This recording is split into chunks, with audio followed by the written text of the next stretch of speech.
আসসালামু আলাইকুম গাইস। আজকে কিন্তু আমি রান্না করব, দেখেন নতুন একটা জিনিস, পেঁপে রান্না করব আজকে চিংড়ি মাছ দিয়ে।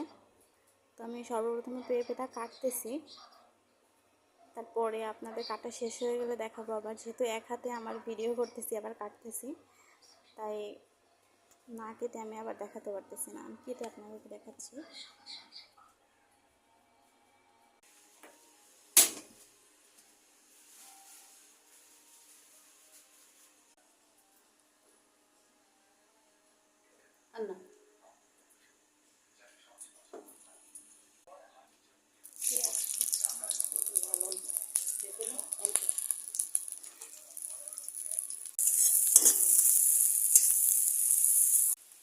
আদা বাটা, জিরা বাটা, তারপরে রসুন বাটা, জিরা বাটা, আদা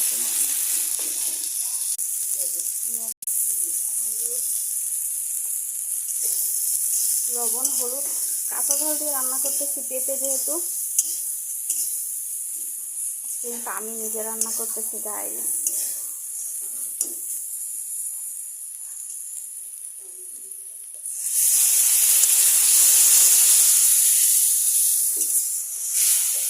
কষানোর জন্য একটু পানি দিয়ে দিলাম। চিংড়ি মাছটা দিয়ে দিচ্ছি। আগে থেকে একটু ভালো মতো জাল দিয়ে নেবো, যেন টেস্ট হয় ভালো আর গন্ধটা না লাগে।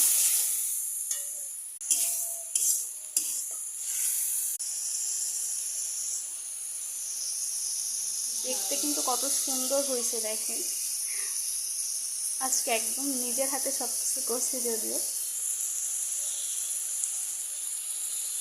কষানো শেষ, এবার কিন্তু আমি পানিটা দিয়ে দিলাম।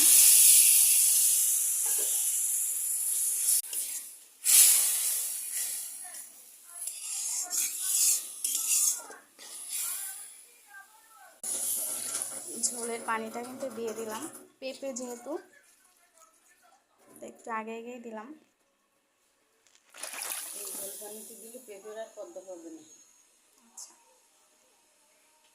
রান্না করতে গেলে কিন্তু কিছু টেকনিক জানা লাগে। দেখেন এই পানিটায় যদি আমি এখন পেঁপে দিয়ে দিই, তাহলে পেঁপের উপর যে একটা স্তর পড়ে সেটা কিন্তু আর পড়বে না। এই পানিটা একটু বলক ওঠার পরে যখন আমি পেঁপে দিয়ে দেব, তারপরে কিন্তু ওই জিনিসটা থাকবে না। এটা কিন্তু সবাই জানে না, অনেকে আগেই দিয়ে দেয়।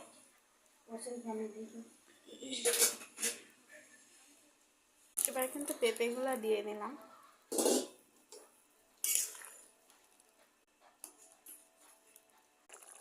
রান্না কিন্তু শেষ গাইস, দেখেন এবার নামাবো।